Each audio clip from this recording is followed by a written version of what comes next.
On parle beaucoup du Brexit évidemment, parce que le divorce sera consommé la nuit prochaine. Il y a eu un accord commercial et avec cet accord, et puis en sortant de ce marché unique européen, c'en est fini des échanges Erasmus. Et finalement, c'est un programme qui a été largement sous-estimé, Jean-Marc Daniel. Oui, je pense que dans les analyses que l'on fait du Brexit, on passe à côté de cet événement essentiel, c'est que le Royaume-Uni va quitter le programme Erasmus.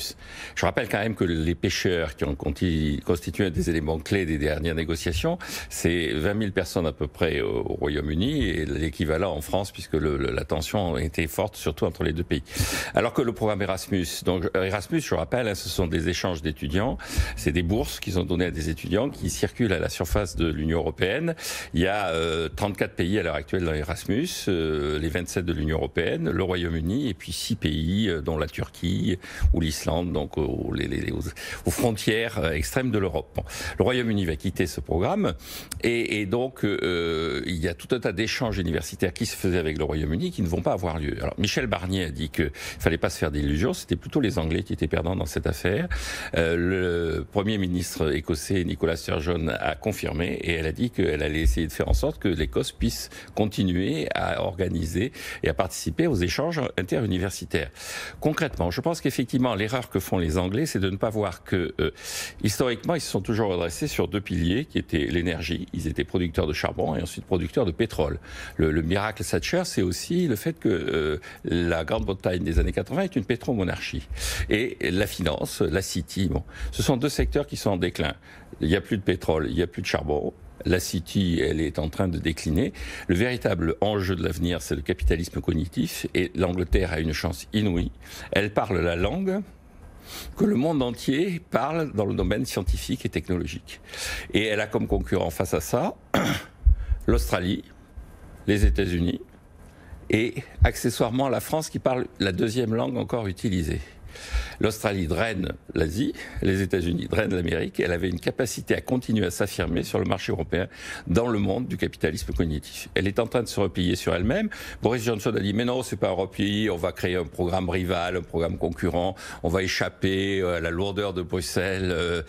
Je pense que les Anglais effectivement là font une erreur et je suis surpris que personne ne mette ça plus en avant sur le fait que l'enjeu de l'économie mondiale désormais ce sera moins la pêche que les universités. À moins qu'on rectifie l'erreur et que les Britanniques ouvrent les yeux sur ce sujet. Voilà, on n'est pas à l'abri d'une bonne surprise. Évidemment. Oui, absolument. Boris Johnson nous a montré qu'il avait une capacité à naviguer, à slalomer par rapport à ses positions jugées définitives quelques temps auparavant. Nicolas, vous êtes d'accord avec Jean-Marc? Vous considérez que là, il y a un oubli de fâcheux? Là, aujourd'hui, je suis totalement d'accord avec Jean-Marc, surtout que Boris Johnson a mis en avant le fait que c'était extrêmement cher, Erasmus, pour sortir. Parce que lui, il accueille 35 000 étudiants continentaux, tandis que seuls 17 000 étudiants britanniques vont sur le continent.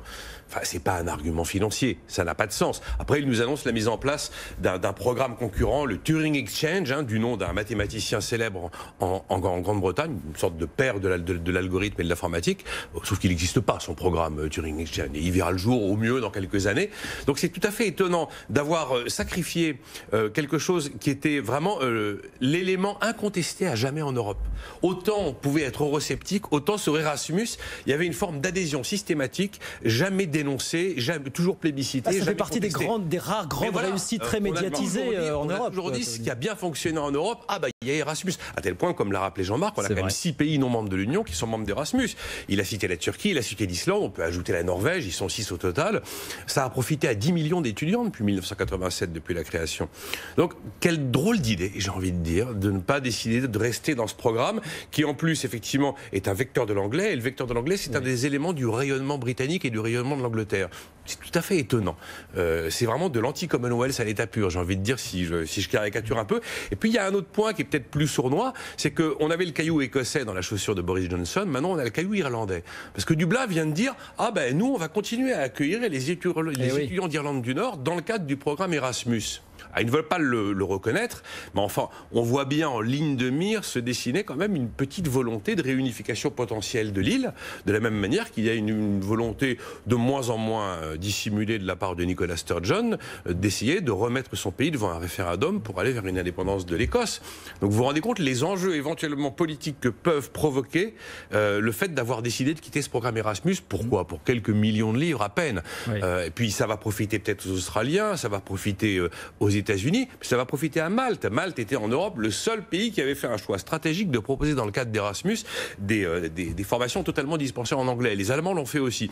C'est tout à fait étonnant. C'est tout à fait étonnant de voir qu'il n'y a pas eu une prise de conscience de l'évidence par rapport à ce qu'Erasmus était, la réussite que ça pouvait représenter et l'avenir que ça pouvait incarner. Se priver d'autant de jeunes talents, effectivement, prometteurs pour l'avenir, effectivement. C'est ça, oui, je finis l'année totalement d'accord. Nous finissons l'année totalement d'accord. Champagne, je crois qu'une des faiblesses de nos dirigeants, c'est de ne pas penser le monde en termes de capitalisme cognitif et de continuer à le passer en termes d'échange de marchandises, de voitures qui circulent, le monde du XXe siècle. On n'arrête pas de dire que c'est la matière grise, les talents qui vont faire effectivement l'économie de demain. Et c'est un peu là-dessus que ça pouvait se fabriquer. C'est l'incarnation même du court-termisme. Je pense que Michel Barnier a raison. Ce sont les Britanniques qui seront probablement les principaux perdants, surtout s'ils voient un peu plus les Écossais s'éloigner et un peu plus les Irlandais s'éloigner. Bon, à nous les petites Anglaises, c'est terminé en quelque sorte. Voilà. C'est une conséquence directe. C'est la fin d'un mythe, entre autres, comme ça. Merci messieurs. Nicolas Dos, Jean-Marc Daniel avec nous tous les matins, 7h17.